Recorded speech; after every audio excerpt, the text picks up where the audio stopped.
네, 안녕하십니까. 김정민의 그레이트 게임입니다.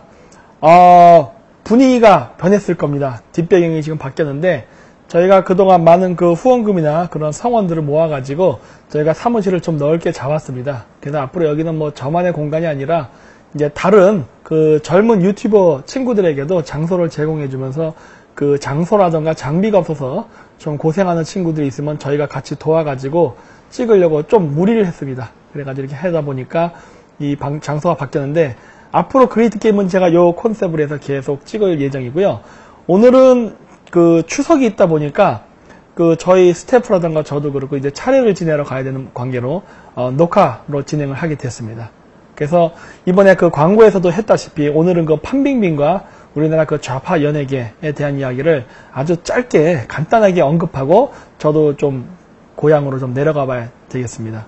그래서 오늘 일단 판빙빙부터 먼저 얘기하겠는데, 최근에 판빙빙에 대한 이야기가 좀 나왔었죠. 물론 우리나라는 지금 이거 외에 지금 뭐 남북 정상회담이라든가 다른 것 때문에 정신이 없어갖고 별로 관심을 안 가질 텐데, 이 판빙빙 사건은 사실 우리나라랑도 앞으로 굉장히 밀접하게 묶여서 하나의 사건으로 움직일 겁니다.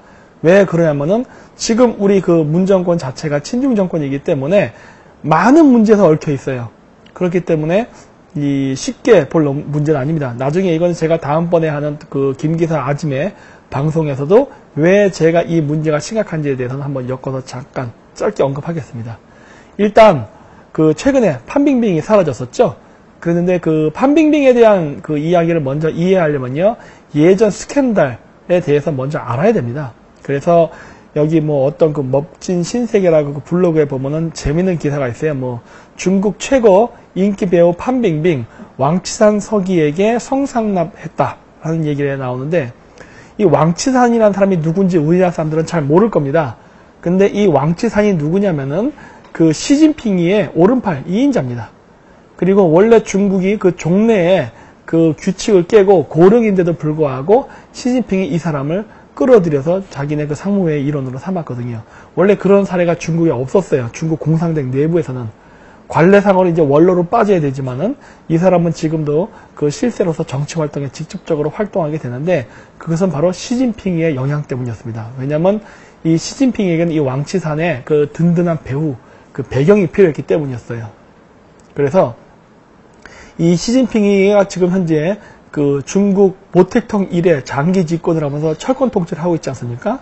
그 뒤에 강력한 후원 세력인 그 뒷받침이 바로 왕치산입니다. 그리고 이 왕치산은 누구랑 연결되느냐? 예전에 아시아나 기내식 대란 때 제가 언급했을 거예요. 그때 그 하이난 항공의 지분을 갖고 있는 사람이 바로 왕치산이에요. 그래서 이게 우리나라랑 아주 밀접하게 연관된 인물입니다. 일단 그 부분은 시간 관계상 빼고 예전에 제가 했던 아시아 기내식 사건에 대한 걸 한번 참조하십시오. 그래서 이 왕치산과 그 판빙빙이 내연 관계였다라는 폭로를 했는데, 그 사람이 누구냐면은 이름이 그죠, 꾸어 원꾸이, 꾸어 원꾸이라고 해서 지금은 미국으로 망명한 그 옛 그 중국의 그 부동산 부자입니다. 이 개인적으로도 전 이 사람 트위터 친구기도 해요. 그래가지고 이렇게 여러 가지 이야기도 물어보고 하는데 재밌는 얘기 참 많이 해주는데, 이 사람이 이미 예전에 그 판빙빙과 왕치산이가 내연 관계에 있다는 걸 폭로를 했었어요. 그래서 그때 당시에 뭐 판빙빙이가 이거는 가짜 뉴스다, 고소하겠다, 뭐 이렇게 한창 스캔들이 떴었습니다. 물론 우리나라에서는 전혀 이거에 대해서 관심이 없었는데, 제가 포인트를 삼는 것은 무엇이냐면은 이 꼬 원꾸이가 얘기했던 이야기 중에 어떤 이야기가 나오냐, 여기 보면은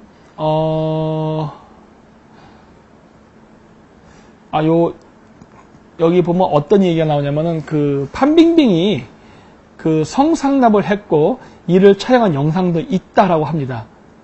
있을 수 있을 거라고 저는 봐요. 근데 어쨌든 간에 왕치산이의 재산이 미국에 있는데 이게 그 판빙빙의 명의로 된 것도 있는 것 같습니다. 그거는 사실 근데 이상할 게 하나도 없습니다. 제가 원래 중앙아시아에 오래 살았지 않습니까? 그게 바로 소비에트 문화권의 전통입니다. 뭐 모르겠어요. 우리나라도 이런 전통이 있는지 없는지 잘 모르겠지만, 소비에트 구역, 그러니까 구소련권 국가들의 정치인들은 항상 자기의 재산을 응닉하기 위해서 그 첩을 두는 제도를 썼습니다. 그러니까 본부인을 통해서도 재산이 있지만 그 자기가 부정부패로 모은 많은 재산을 관리하기 위해서 그 재산을 자기적 명의로만 하게 되면 나중에 걸리거든요. 여러 가지 문제로. 그래서 내연관계를 만든 다음에 그 내연녀에게 자신의 재산을 넘겨가지고 대리 관리하게 하는 시스템을 많이 해요. 근데 여기서 보면 또 판빈빙이 공교롭게 결혼을 했다 그러더라고요. 근데 저는 그것도 안 믿어요. 왜 그러느냐. 이 구소련권 국가에서 보통 공산당 그 지도자들이 어떻게 하냐면 그 내연녀를 감시하기 위해서 감신을 붙입니다. 근데 그냥 감시 붙이면 문제 생기잖아요. 그래서 어떻게 하냐? 위장 결혼을 시켜요. 그래서 저는 그 판빙빙의 남편도 실질적인 남편이 아니고 관리인일 거라고 저는 보고 있어요. 그래서 판빙빙이 다른 남자를 만나는지 아니면은 그 자기 재산을 어떻게 삥땅을 치는지 이런 거를 관리하는 감시 역할을 할 수 있어요. 혹시라도 둘 사이에 애가 태어난다면 그것은 왕치산의 자식이 아니라 결혼을 했기 때문에 그 남자의 아들이 되는 거거든요.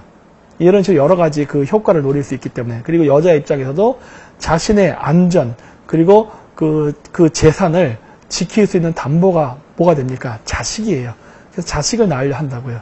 그러니까 이런 여러 가지 이해관계 때문에 그러한 그 위장 결혼이라든가 그리고 그 위장 결혼을 통한 그 재산의 은닉 이런 것들은 유라시아에 있는 구소련권 정치인들에게도 광범위하게 일어나기 때문에 저는 이 꼬원꾸이가 얘기한 이야기가 완전히 거짓말은 아닐 거라고 봐요. 근데 최근에 이런 사건이 있었습니다. 판빙빙에 관련된 모든 게 사라지고 있다. 그 태국에서 찍었던 그 각종 광고, 그 다음 중국 내에서 여러 영화, 드라마 이런 데서 판빙빙이 사라져버렸습니다. 그래서 많은 사람들이 의심을 하기 시작했죠. 이게 무슨 일이냐 라는 이야기를 많이 하고 했는데 이 부분에 대한 내용은 중국 매체에서도 언급이 됐었어요. 근데 여러분 그거 아십니까? 중국의 CCTV나 인민일보 같은 이런 모든 매체들은 다 정권에 납할습니다. 즉 정권에서 지시를 내리지 않으면 함부로 기사를 쓸 수가 없어요. 그랬는데 판빙빙이 이면 계약을 해가지고 부당이득을 취했다든가 이러한 내용들이 중국 매체에서 터져나왔습니다. 그래서 전 그걸 보고 놀랐어요. 왜냐? 불가능한 일이니까. 시진핑의 집권 시기에 판빙빙이를 까는 것은 불가능한 얘기입니다. 왜 그러느냐? 그건 판빙빙의 문제가 아니라 왕치산의 문제이기 때문에.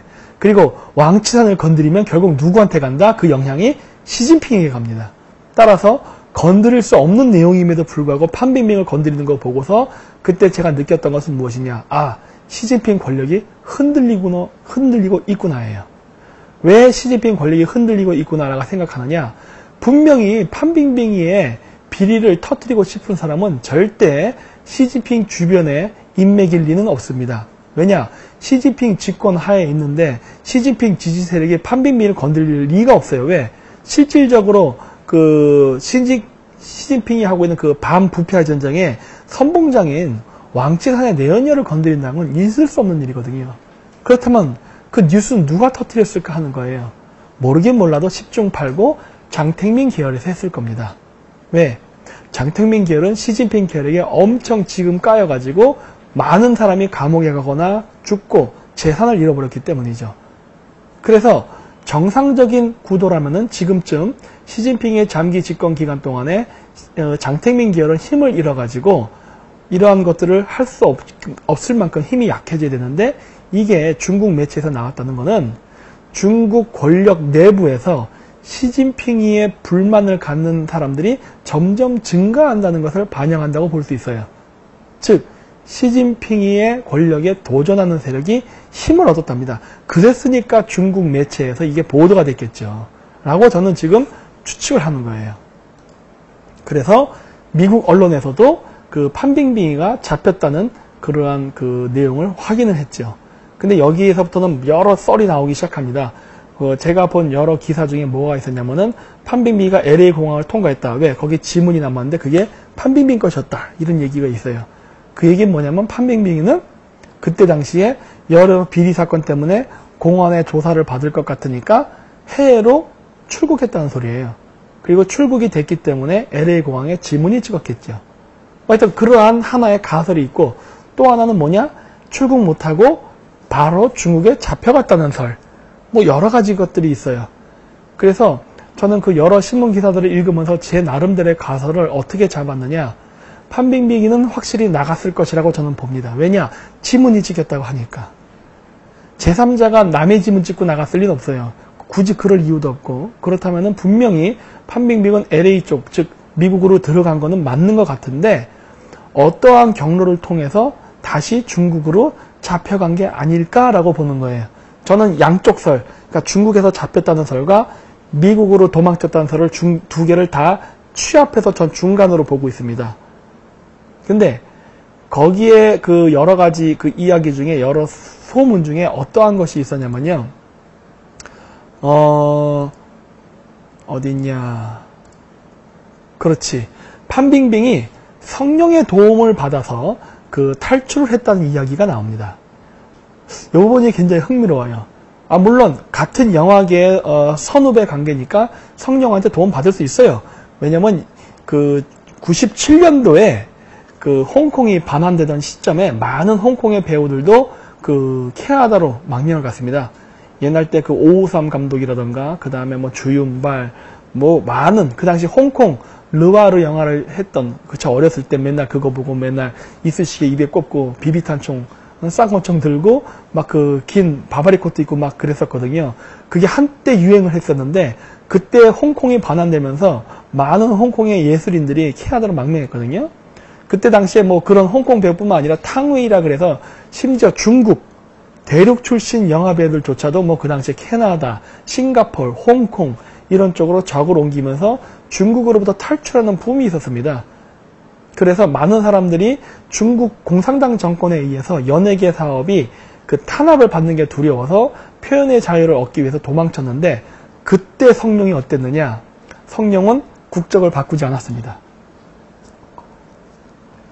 성령은 그 당시에 홍콩에 그대로 머물렀는데 홍콩의 성령이 그 이후에 했던 언사를 잘 보면요.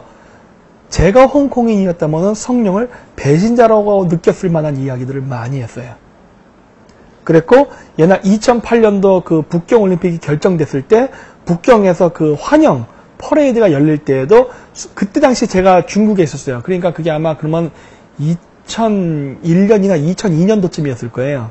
그때 당시에 제가 북경에 있으면서 그 환영 행사하는 거를 제가 봤었어요. 그래서 북경에서 크게 퍼레이드 하면서 북경 올림픽이 확정됐다는 거에 대한 그 어떤 행사가 있었는데 그때 첫 개막식 때 성령이 올라왔습니다. 그래서 성령이다 하고 딱 봤는데 이 성령이 광동어를 쓰지 않고 북경어를 쓰는 거예요.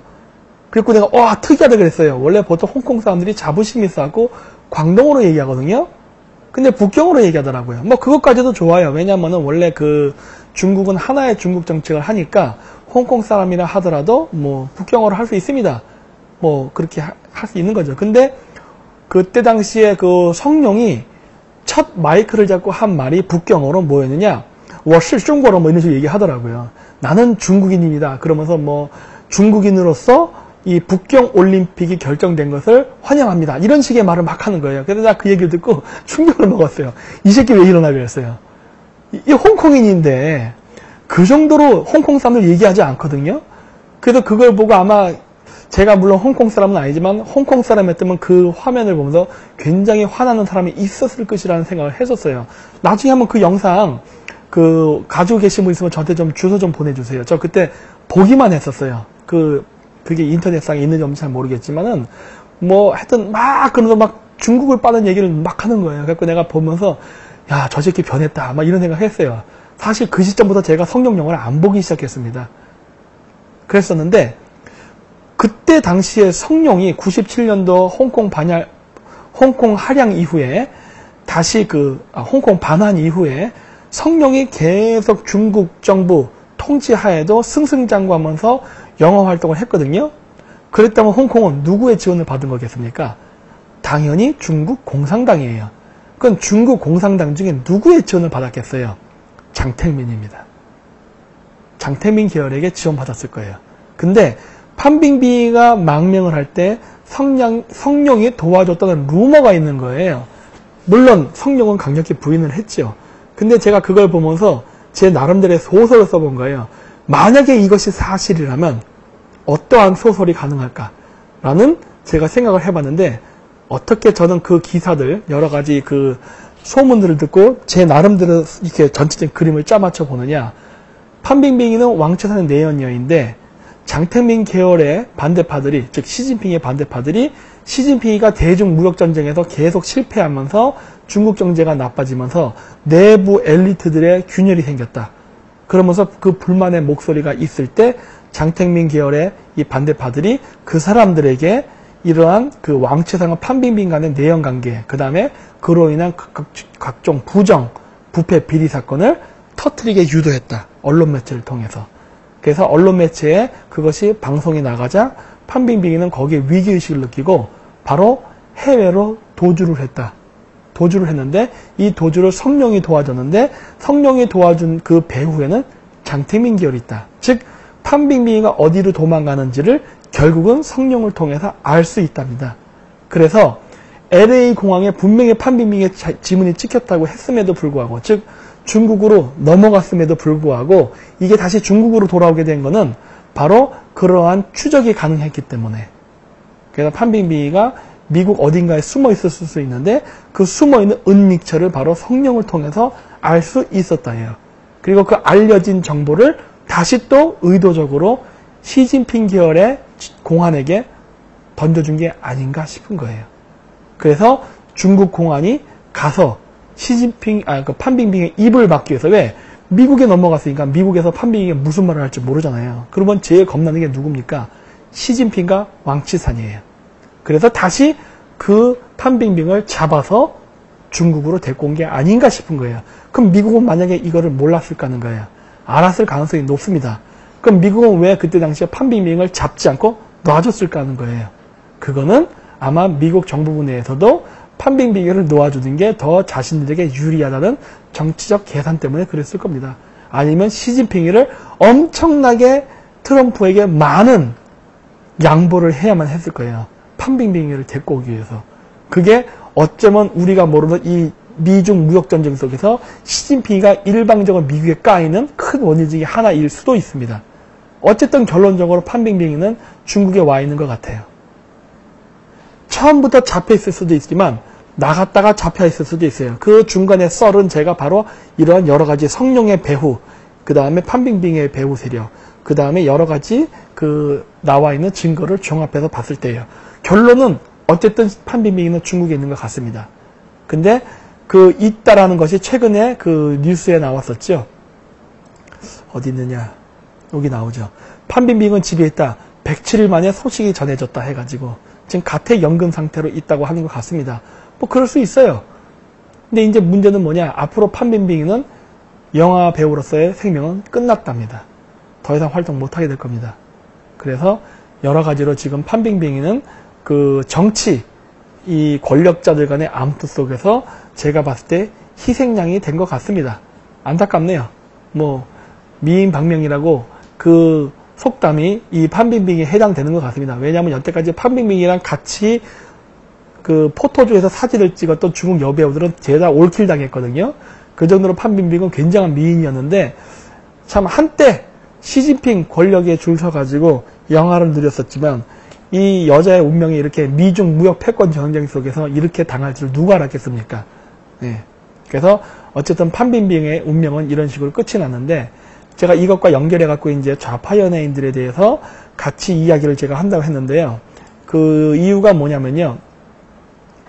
이 97년도에 홍콩이 반환된 시점이 우리나라 한류가 살아나게 된 결정적인 계기가 되었습니다. 그거 아무도 우리나라 사람들 모를 거예요. 저 어렸을 땐요.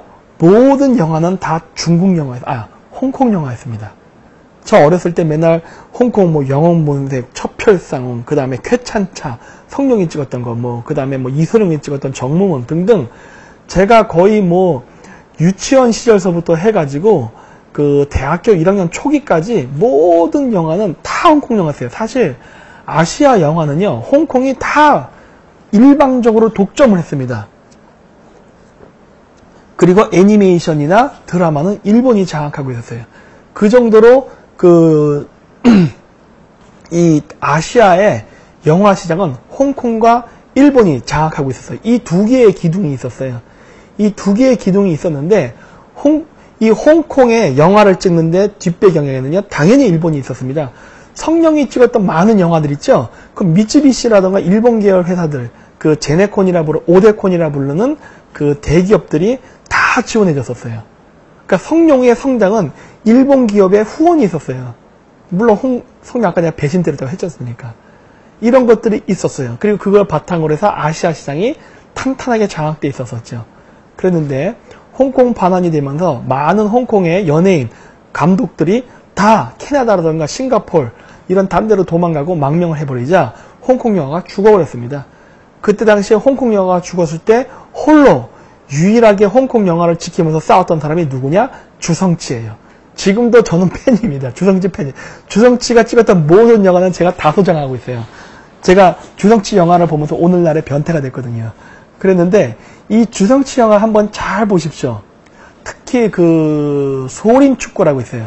소림축구라는 영화를 보면은 그 과거 자기 그 사형들이죠. 사형들을 모아서 외인 축구단을 만들잖아요. 그 만들 때 보면은 그 캬바레에서 차력을 하면서 그 돈을 벌었던 그 사형이 있는데 그 사형이 그 공연에다 실수를 해가지고 이렇게 손님한테 맥주병으로 대가리 이렇게 막 찍는 그러한 장면이 나옵니다. 그거 혹시 볼 수 있는 분 잘 보세요. 중국말 알아듣는 분 보면 거기 나와요. 자막하고 그 내용이 다르더라고요. 어떤 영화 보니까 거기에 무슨 내용이 나오냐면 그 배경이 그 주성치가 그 사형을 데리러 갔는데 그 공연에다 실수를 해가지고 그 술 먹던 그 중국인이죠. 그 대륙의 중국인이 바로 그 홍콩의 그 사형을 너 이 새끼 이 공연 이따위로 할래 하면서 너 차력사지 하면서 이렇게 맥주병을 대가리에다 이렇게 깨는 그런 장면이 나오는데 거기서 그때 그 술병이 얻어맞으면서 그 사형이 내뱉은 말이 북경 표준으로 부따워 뭐라고 했다? 부회쇼 보통화인가 아니면 팅부동 보통화인가 뭐 이런 식으로 얘기해요. 그러니까 그 얘기가 뭐냐? 때리지 마라. 나 중국말 몰라요. 막 이런 말 했던 내용이 나와요.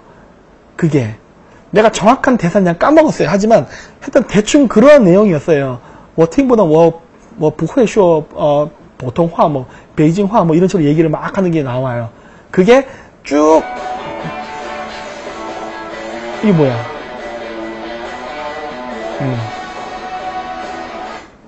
NG가 나네. 네. 그래서 그런 식으로 막 대화하는 게 나오는데 밑에 자막엔 그게 안 나오더라고. 그 자막도 또 의식해서 했나봐. 여러 버전의 자막이 있으니까 다른 거 한번 보십시오. 저도 잘 모르겠는데 하여튼 그런 내용이 나오는데 주성치 영화에는요 저항의식이 있어요. 그 중국에 대한 저항의식에서 이런 것들이 중간중간에 나옵니다. 그리고 그 주성치가 찍는 영화를 보면요 홍콩 배우는 홍콩말로 하고요 중국 배우는 중국말로 합니다. 그 중국말 공부하신 분들은 들어보시면 알아요. 그러니까 저를 보면서 처음엔 그랬어요. 야, 왜 저렇게 찍었을까? 처음엔 그랬어요. 근데 나중에 주성치 영화 시리즈를 쫙 보면서 아, 얘가 의도적으로 그랬구나라는 걸 알게 됐어요. 그게 뭐예요? 자기는 중국 공산당 정부에 저항한다예요. 그거를 말로 하면 매장당하니까 소심한 저항을 하는 겁니다. 소심한 저항을. 그래서 그런지 몰라도 주성치는요 뜨지를 못합니다. 지금도. 철저하게 억눌러요. 홍콩 내에서는 인기를 끌지 몰라도 주성치의 영화가 중국 내에서는 퍼지질 않아요. 네. 그런 문제점이 있습니다. 어쨌든 제가 하고 싶은 얘기는 뭐냐. 그러면서 중국 정부가 공산당이 홍콩 영화계를 장악하면서 홍콩 영화계가 개박살 나버립니다. 개박살 나온 원인은 여러 이유가 있는 거예요. 첫 번째, 홍콩 영화를 지원했던 일본 자본, 미국 자본이 돌아선 겁니다. 돌아서니까 어떻게 되는 거죠? 유통구조를 막아버리는 거예요. 즉 중국 영화가 홍콩 영화가 물론 홍콩 영화지만 사실 중국 공산당의 프로파간다 영화가 됐잖아요. 그렇게 되다 보니까 미국 시장에서 팔리지가 않는 거예요. 그러면서 홍콩 영화가 점점 죽어갑니다. 근데 맨날 중국 공산당의 프로파간다를 찍는 나팔수 역할로 변해버려요.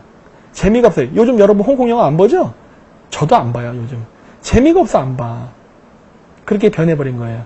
그랬는데 그러면서 그 틈바구니를 뚫고 누가 들어오게 되냐? 바로 한류가 들어오게 되는 겁니다. 한류가 어떻게 들어왔느냐? 바로 중국이 개혁 개방을 하면서 서구 문화를 받아들여야겠는데 서구 문화를 받아들이는 데 있어서 일본은 싫어. 홍콩? 자기네가 마구 프로파간다로 영화를 만드는데 판매가 안 돼. 미국? 절대 안 하죠. 그러다 보니까 어떻게 했냐. 중국 인민들을 공산주의에서 자본주의로 좀 어떻게 보면은 세뇌, 정신적 개조가 필요한데 자기네들이 해서는 되지 않고 먹히지가 않아요. 중국 인민들이 보질 않아. 일본 거는 자존심이 상해서 싫고 미국 거 잘못 받아들이면 미국 애들이 막 자유주의를 막 퍼부을 테니까 너무 무서워. 그러다 보니까 만만한 한국을 고른 겁니다. 그게 한류의 시작이에요. 그거는 제 개인적 생각이 아니라 제가 퀴메대학교에 있을 때 그 와 있던 중국 교수한테 직접 들은 얘기입니다. 하버드대 교수 출신이에요. 그 사람이 그랬어요. 그때 당시에 그 막 한류 그런 얘기를 비하하면서 그 사람이 그 얘기를 했었어요. 저한테. 한류는 중국 공산당 정부의 정책이었다. 너희들이 영화를 잘 만들어서 그런 게 아니라 우리가 서구 문화를 받아들이기 위한 방파제로서 너희들을 썼다라는 식으로 얘기했어요. 잘났다. 어쨌든 간에 그거는 저도 그렇게 봐요. 근데 그러면서 어떤 일이 발생하느냐? 중국의 한류가 쫙 퍼지니까 거기에 누가 손을 댄지 아십니까? 미국입니다. 미국 자본이 우리 한류에 붙습니다. 여러분 싸이의 강남스타일, 그 다음에 요즘 뭐였죠? 빅뱅인가? 방탄소년단 이런 것들 막 올라오고 그러죠? 그게 어떻게 가능한지 아세요? 미국이 키워준 거예요. 응? 이 좌파애들 맨날 반미하죠? 이게 참 미친놈들이라는 거예요. 너희들의 성장은 미국의 지원 때문에 된 거예요. 한류가 중국에서 먹힌다는 것을 알고 미국의 헐리우드와 미국 정부가 관심을 갖기 시작합니다. 먹히는구나. 중국의 정신개조, 중국의 공산주의 사상에 물들어 있는 13억 인민들에게 자유민주주의와 자본주의, 그 다음에 개인의 표현의 자유, 종교의 자유를 퍼뜨리는 데 있어서 문화만큼 좋은 게 없다 라고 하면서 얘네들이 들어온 거예요. 그러면서 우리나라에 보면 이수만이 하는 SM이라든가 YG 뭐 있잖아요. 그 박진영이 하는 이런 엔터테인먼트사가 확 성장한 겁니다. 외국 자본이 걔네들 주식을 왕창 사기 시작해요. 그러면서 주가가 폭등을 하면서 떼부자가 되죠. 미국 때문이야. 미국 때문. 고마운 줄 알아야지. 그러면서 어떤 일이 발생하느냐? 우리나라 연예계에 획기적인 변화가 일어나기 시작합니다. 제가 키맵대학교에 있을 때니까 2007년도예요. 근데 우리나라의 뮤직 드라마가 대략적으로 2006년도가 되게 되면은 점점 눈에 띄는 변화가 일어나기 시작합니다. 뮤직 드라마를 잘 보시면 옛날 우리나라 뮤직 드라마가 무슨 노래방에 나오는 맨날 그 있잖아요. 맨날 여자가 길거리 걸으면서 뭐 연예인들 추억하는 그림 존나 촌스러운 거 그런 거 있잖아요. 막 그런 거 나오고 바닷가를 거닐면서 뭐 손잡고 뭐 나 잡아봐라 이런 거. 이런 배경의 뮤직 드라마를 만들던 한국이 갑자기 확 변해요. 그래서 내가 인터넷으로 조사를 해봤어요. 이게 왜 이런가 했더니 웬걸 외국 투자자들이 우리나라 엔터테인먼트사의 주식을 사기 시작하고 그러면서 우리나라의 노래가사, 의상, 무대 조명, 그 음악 이런 것까지 재미교포가 하거나 미국인들이 제작을 하기 시작하더라고요. 즉 쉽게 얘기하면 뭐냐, 한류가 중국에 쫙 퍼지면서 전 중국 인민들이 열광을 하자 미국 애들이 미국의 프로파간다를 한국 연예인을 통해서 퍼뜨리기 시작합니다. 그래서 중국에 그게 압도적으로 지금 퍼져버린 거예요. 지금 중국이 그거를 막기 위해서 나중에 어떻게 합니까? 우리나라 드라마, 우리나라 뮤직비디오, 뭐 황금 시간대 7시에 시청 금지, 뭐 이런 식으로 온갖 거를 다 동원합니다. 근데 어떻게 됩니까? 불법 복사를 해서 봐요. 밤에 몰래, 마치 북한 애들이 우리나라 드라마를 몰래 보듯이 USB, 인터넷, 온갖 거를 다 이용해가지고 해적판을 만들어서 유통을 시키면서 봐버렸다고요.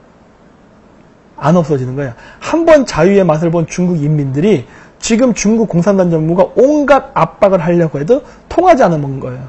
그러면서 마구 퍼지는 거예요. 그래서 1라운드에서 미국의 그러한 전략에 성공을 하면서 미국이 중국에다가 자유주의를 퍼뜨린 겁니다. 그래서 오늘날 중국 트위터 이런 거에 유쿠 이런 거에 보면은 막 중국 정부를 비판하는 비난의 목소리가 나오고 하는 것들이 바로 우리의 한류를 통해서 중국 사람 의식에 자유민주주의가 심어지면서 나오게 된 결과물이에요. 그게 지금 시진핑의 정권을 흔드는 겁니다. 대단한 거 아닙니까? 이게 바로 한미 합동 공작에 의해서 이루어진 거예요. 인지를 하고 했건 모르고 했건 상관없이. 그리고 우리나라의 연예인들은 바로 그러한 수혜를 받아서 오늘날 저기 프랑스, 영국 가서, 심지어 미국 가서도 막 손 흔들고 공연하고 하면은 막 백인들조차 막 열광하면서 와, 오빠! 막 그러면서 이렇게 막 하죠? 그거 다 미국의 덕택인 거예요. 그런데 2라운드가 시작되죠. 그러면서 어떻게 되느냐? 중국이 자신네들의 프로파간다가 해서 안 되니까 어떻게 하느냐? 한국 연예인을 빌려서 프로파간다를 만들려고 합니다. 그러면서 어떤 일이 벌어지느냐? 우리나라 연예계 사업에 중국 자본이 들어오기 시작합니다. 중국 자본. 그래서 어디 봅시다. 그 대표적인 영화가 일단 그 이전에도 많이 있었지만은 제가 2017년 군함도를 예를 들겠습니다. 이 이전에도 많아요. 요즘 여러분 아십니까? 그 드라마 보면은 PL에도 중국 제품 나오고 그 다음에 예를 들어서 또 뭐냐 신과 함께 그런 드라마 보시면은 거기 중국 주식이 뭐 막 올라가지고 뭐 자기가 주식에 돈 벌었다 이런 내용이 막 나오고 그래요. 그런 거 외에도 또 차이나타운을 배경으로 한 그 짜장면집 중국 화교에 대한 이야기, 그 다음 신세계, 전라도의 중국 화교들의 그 깡패 세계들을 만든 영화 이런 것들처럼 중국을 배경으로 한 영화들이 무진장 많습니다. 그런데 뭐 그런 것뿐만 아니라 또 이거 군함도 같은 게 아주 대표적인 예예요. 중국 정부가 아주 엄청 공을 들여서 프로파간다 영화를 만들었는데 실패했죠. 이게 2017년에 만들었던 영화인데 이게 보시면 군함도가 첫날 97만 관객 신기록 해가지고 스크림을 독점했다 그랬어요. 그래가지고 그때 당시에 이 민병훈이라는 좌파 계열의 영화 감독도 비판을 합니다. 뭐라고 얘기했어요? 제대로 미쳤다. 21,068개의 독과점을 넘어 이건 광기다. 신기록을 넘어 기네스북에 올라야 한다. 대한민국 전체 영화관 스크린 2,500여 개. 상생은 기대도 안 한다. 다만 일말의 양심은 있어야 한다. 부끄러운 줄 알아라. 그래갖고 이게 뭐냐? 군함도가 스크린이 2,168개가 걸렸답니다.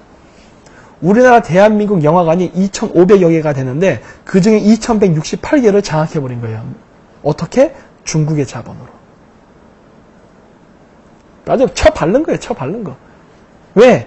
여긴 CJ, LG 이런 데가 있잖아요. LG, CJ 대표적인 신중기업 아닙니까? 그래가지고 또 LA에서 망신까지 당했죠. 타임스퀘어에다가 이런 그림을 올렸었잖아요. 그래서 이게 강제징용된 뭐 노동자다 했는데 알고 보니까 이게 일본인이었어. 그래갖고 스크린 내렸죠.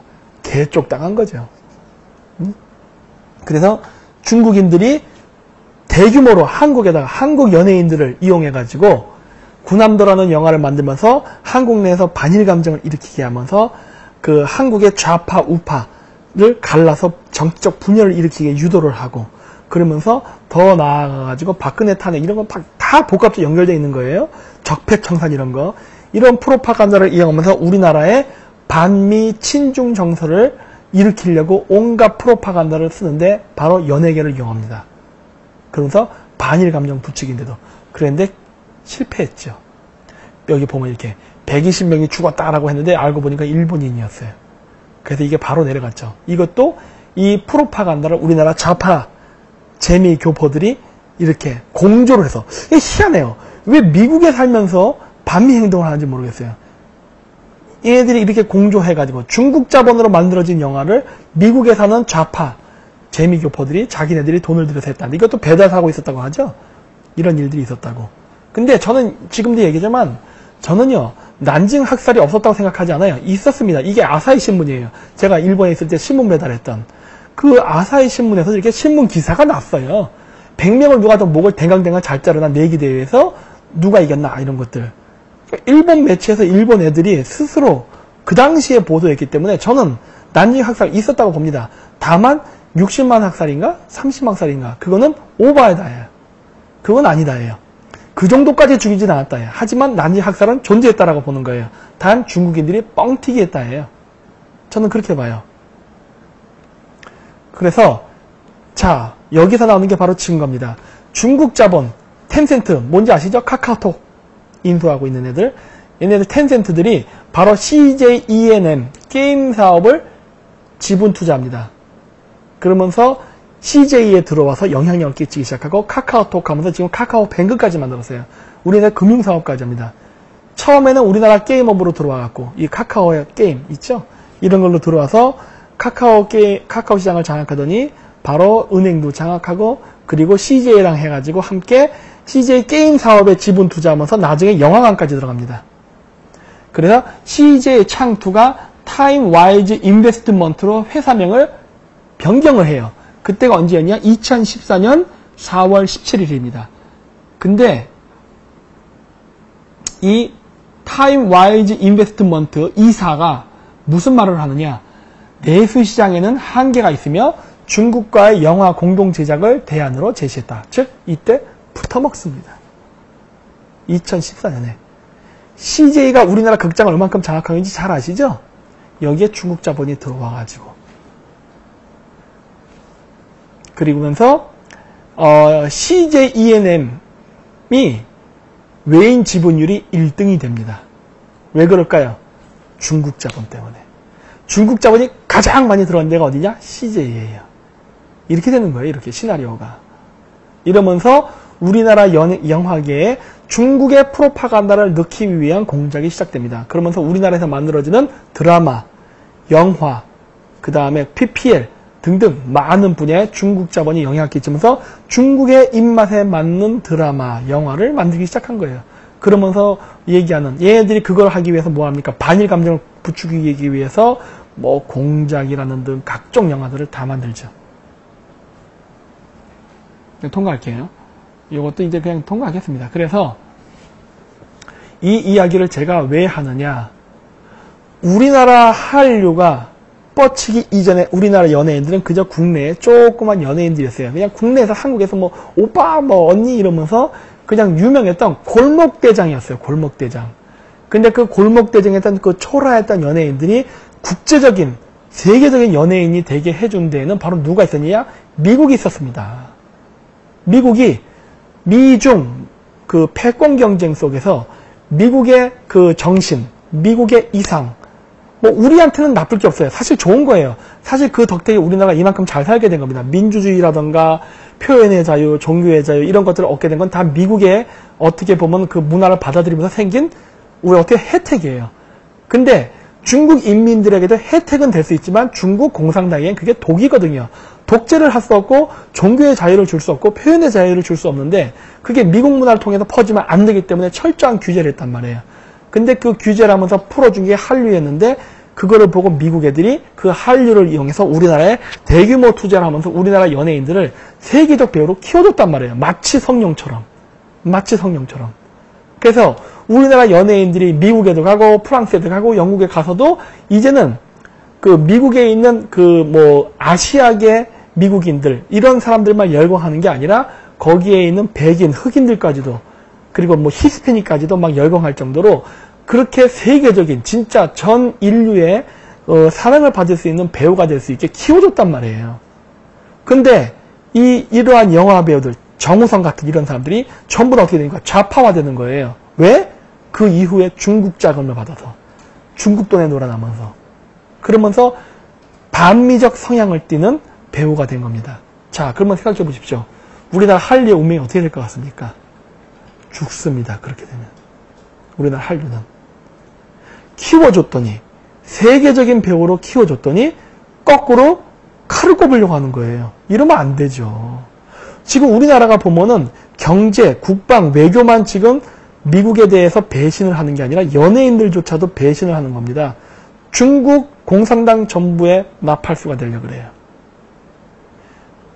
지금 우리나라의 많은 연예인들은 다 미국의 도움으로 다 부자가 된 거예요. 그 연예인들이 갖고 있는 뭐 모르겠어요. 무슨 외제 자동차, 해외에 투자한 사업들, 그 다음에 저희 뭐 엄청난 럭셔리한 그 집들 이런 것들 다 미국 때문에 얻은 거예요. 기본 생활이. 거기서 플러스 더 해갖고 와인, 샴페인 몇 잔 더 먹겠다고 중국 돈 몇 푼 더 받아서 그것 때문에 돌아선다? 이거는 엄청난 배신 행위입니다. 그리고 미국이 유통시장 막으면 우리나라 한류가 뻗을 것 같습니까? 예를 들어 볼까요?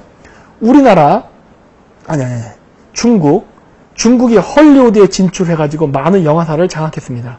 그리고서 영화를 많이 만들었어요.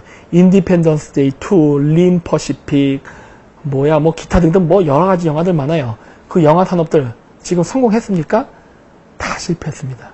중국이 헐리우드에다가 돈 투자해서 자기가 투자해서 중국의 프로파간다 영화를 만들려고 했다. 다 실패했어요. 왜 실패인 줄 아십니까? 유통구조망을 미국하고 유태인들이 장악하고 있어요. 걔들이 그 귀를 열어주지 않는 거예요. 그래서 어떻게 했어요? 중국이 엄청난 돈을 투자해서 영화 만든 거 다 실패하고 지금 부도 나서 떠나고 있습니다. 다시 미국이 비싼 값에 중국 애들한테 팔았다가 헐값에 다시 매입하고 있어요. 이런 구조로 가고 있다고요. 우리나라 지금 한류, 우리나라 연예시장 어떻게 될 것 같습니까? 좌파 연예인들, 그리고 거기에 선동된 우리나라의 그 오빠 부대, 그 좌파 오빠 부대, 언니 부대들, 그러면서 스스로 자기들끼리 세뇌돼갖고 김정은 귀엽다는 둥 이런 말을 하면서 지금 좌파 연예인들을 통해서 중국 공산당의 프로파간다에 세뇌된 우리나라의 국민들 어떻게 하려고 그래요? 미국은 무역보복, 경제보복만 하는 게 아니라 우리나라 문화계에도 보복을 가할 겁니다. 왜?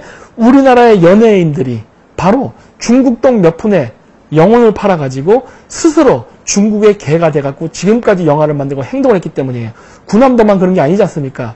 최근에 나온 모든 영화들이 다 중국의 개가 되는 영화를 스스로 자인하면서 하고 그러한 영화를 만들고 그 표현할수록 우리나라 그 젊은 층들은 개념 있는 배우라고 얘기했어요. 그랬기 때문에 그 보복을 받게 될 겁니다. 그리고 이미 중국 무너지는 거 보이시죠? 지금 미국이 중국을 때리니까 한국 안 때리는 거예요. 중국 무너지면 다음 어떻게 됩니까? 한국 차례예요. 이걸 아니까 더욱더 우리나라 연예인들이 중국에 붙어갖고 빱니다. 왜? 중국 무너지면 다음에 자기가 죽을 테니까. 그러면서 자발적 친중하기 시작하는 거예요. 근데 어떻습니까? 그래가지고 그게 잘 됩니까? 안 되지 않습니까? 구남도가 대표적인 폭망 사례죠? 네. 우리나라 연예인들 이러면 안 돼요. 공부를 못해서 연예인을 했으면은 그 자기가 할 수 있는 재능을 갖고 연예 영화 잘 만들어서 그냥 부자 될 생각을 하지. 왜 공산당 정권의 나팔수가 되려 하냐는 겁니다. 이번 판빙빙 몰락하는 거 봤지요?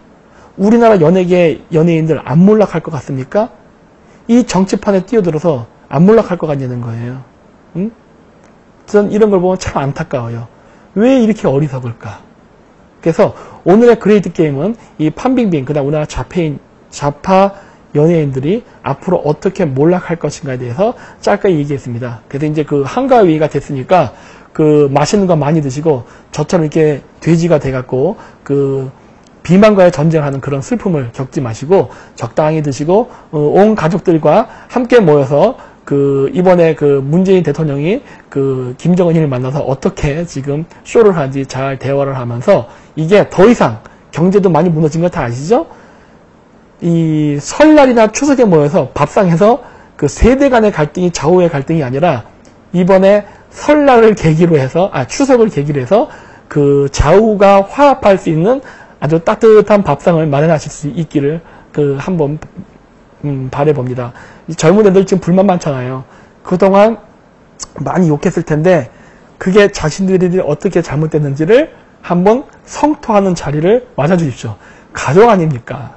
가족이기 때문에 다 받아줄 수 있어요.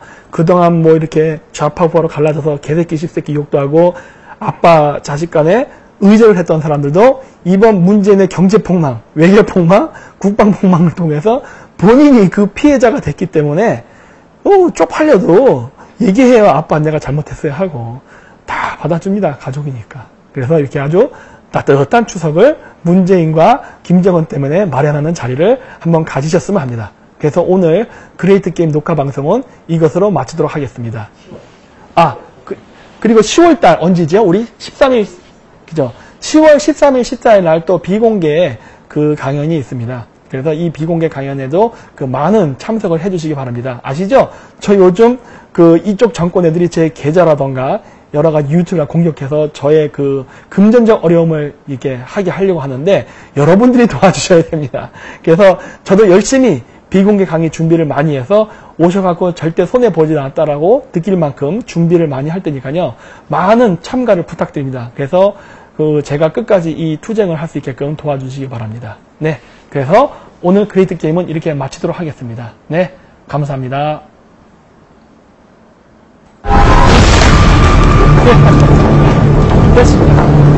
몇 시간에 얼마큼 했어요? 한 시간은 안 했을걸요? 2시에서